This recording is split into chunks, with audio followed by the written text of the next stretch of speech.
RTVKGF News முக்கிய செய்திகள். KGF civil hospital மருத்துவமனைக்கு நேரில் சென்று MLA ரூபகலா சசிதர் அதிரடி ஆய்வு.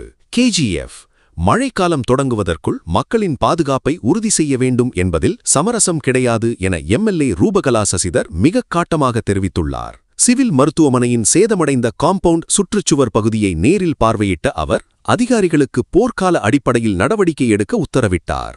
எந்த நேரத்திலும் இடிந்து விழும் ஆபத்து, அதிகாரிகளுக்கு கிடுபிடி.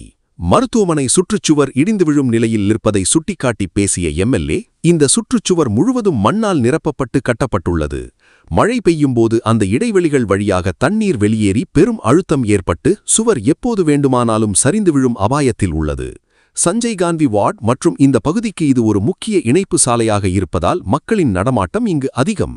சமீபத்தில் போரிங் மருத்துவமனையில் நடந்த விபத்தை நினைவூட்டிய அவர், அங்கு நடந்தது போன்ற ஒரு அசம்பாவிதம் இங்கும் நடந்துவிடக்கூடாது என எச்சரித்தார். 4.5 கோடி மதிப்பீட்டில் மெகா பிளான், பணிகள் தாமதமானால் ஆக்ஷன்.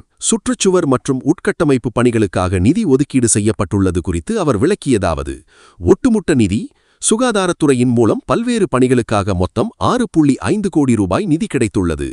பராமரிப்பு பணிகள், இதில் கட்டிட பராமரிப்பு, சுற்றுச்சுவர் சீரமைப்பு மற்றும் தேவையான உட்கட்டமைப்பு வசதிகளுக்காக 4.5 கோடி ரூபாய் ஒதுக்கப்பட்டுள்ளது.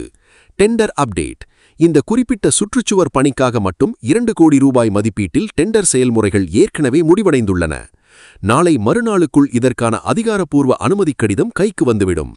அனைத்து நடைமுறைகளையும் முடித்துக்கொண்டு பணிகளை உடனடியாக களத்தில் தொடங்க வேண்டும் என அதிகாரிகளுக்கு திட்டவட்டமாக உத்தரவிட்டுள்ளேன்.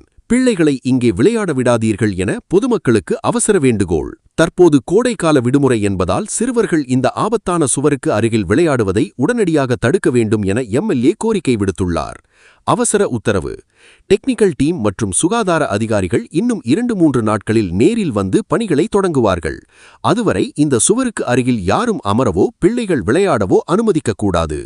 விழிப்புணர்வு, நகராட்சி வாகனங்கள் மற்றும் சுகாதார ஆய்வாளர்கள் மூலம் இந்த பகுதி பாதுகாப்பற்றது என்பது குறித்து பொதுமக்களுக்கு உடனடியாக மைக் மூலம் அறிவிப்பு செய்து விழிப்புணர்வு ஏற்படுத்தப்பட்டுள்ளது. மக்களின் பாதுகாப்புதான் நமக்கு முதல் முக்கியத்துவம். தற்காலிகமாக ஏதாவது பேசி சமாளிப்பதை விட நிரந்தர தீர்வாக இந்த பணிகளை மிக விரைவாக முடிப்பதே நமது இலக்கு என MLA ரூபகலா சசிதர் அதிரடியாக பேசி முடித்தார். மக்களின் பாதுகாப்பிற்காக களத்தில் இறங்கிய MLAவின் இந்த அதிரடி ஆக்ஷன் பொதுமக்களிடையே பெரும் வரவேற்பை பெற்றுள்ளது. இதுபோன்ற முக்கிய செய்திகளை தெரிந்து கொள்ள RTVKGF நியூஸ் சேனலை லைக் அண்ட் சப்ஸ்கிரைப் செய்து கொள்ளுங்கள்.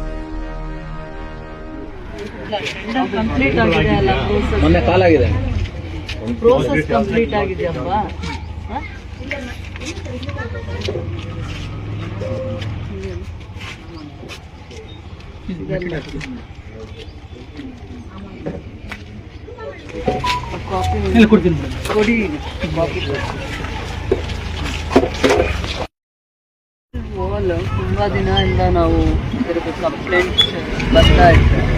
40 ಇಯರ್ಸ್ 45 ಇಯರ್ಸ್ ಹಳೇದು ಇದು ಕಾಂಪೌಂಡ್ ಆಗಿದೆ. ಹಿಂದೆ ಕಟ್ಟುವಾಗ ಕಲ್ ಕಾಂಪೌಂಡ್ ಆದರೂ ಕೂಡ ಅದನ್ನು ಫಿಲ್ ಮಾಡಿರೋದು ಮಣ್ಣಿಂದ. ಸೊ ಮಳೆ ಬಂದಾಗ ಆ ಗ್ಯಾಪ್ಸಲ್ಲೂ ಕೂಡ ಮಳೆ ನೀರು ಆಚೆ ಬರ್ತಾ ಇರೋದ್ರಿಂದ ಆ ಕಡೆ ಮಣ್ಣೆಲ್ಲ ಹಾಕಿ ಸ್ವಲ್ಪ ಲೆವೆಲ್ ಮಾಡ್ಕೊಳ್ಳೋಕೆ ಹೋದಾಗ ಆ ಪ್ರೆಷರಿಂದನೂ ಕೂಡ ಸಂಜಯ್ ಗಾಂಧಿ ವಾರ್ಡು ಮತ್ತು ಏರಿಯಾಗೆ ಕನೆಕ್ಟಿಂಗ್ ರೋಡ್ ಆಗಿರೋದ್ರಿಂದ ಮೊನ್ನೆ ಬೋರಿಂಗ್ ಹಾಸ್ಪಿಟ್ಲಲ್ಲಿ ಒಂದು ಇನ್ಸಿಡೆಂಟ್ ಆಯಿತು. ಆ ಥರದ್ದೇ ಈ ಕಾಂಪೌಂಡ್ ಕೂಡ ಭಾಳ ವರ್ಸ್ಟ್ ಕಂಡೀಷನಲ್ಲಿದೆ. ಬಟ್ ಇದರದ್ದು ಟೆಂಡರ್ ಪ್ರೋಸೆಸ್ ಆಗಿದೆ. ರಿಪೇರ್ಸಲ್ಲಿ ಇದನ್ನು ತೊಗೊಂಡಿದ್ದಾರೆ.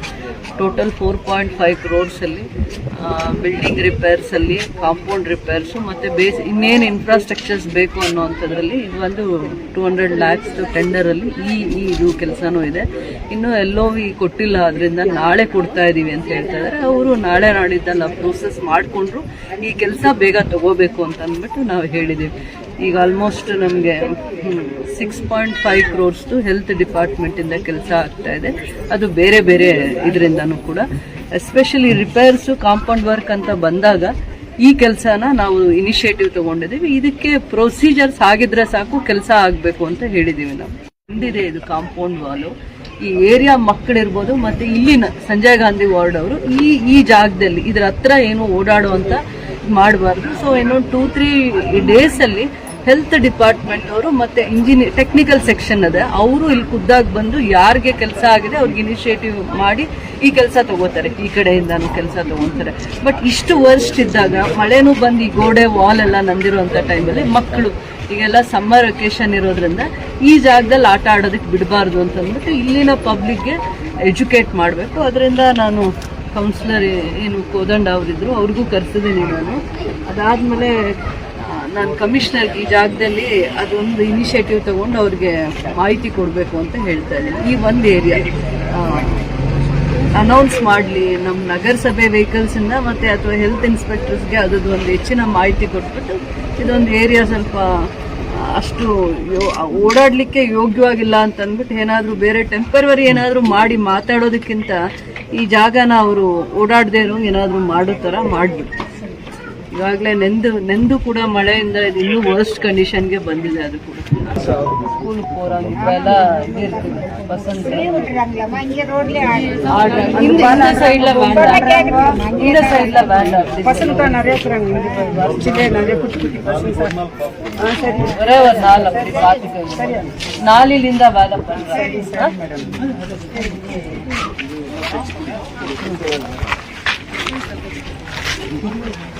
ಇಲ್ಲಿ ಕುತ್ಕೊಳ್ಳೋದು ಬೇಡ, ಇದನ್ನ ಕುತ್ಕೊಳ್ಳೋಕೆ ರೆಡಿ ಮಾಡಿದ್ದಾರೆ. ಈ ವಾಲ್ ಪಕ್ಕ ಕುತ್ಕೊಳ್ಳೋದು ಬೇಡ, ಸಂಜೆ ಆದ್ಮೇಲೆ ಕುತ್ಕೊಂಡೇ ಕುತ್ಕೊಂತಾರೆ. ಇವತ್ತೇ ತೆಗ್ಸಿ ಹೇಳ್ತೀನಿ.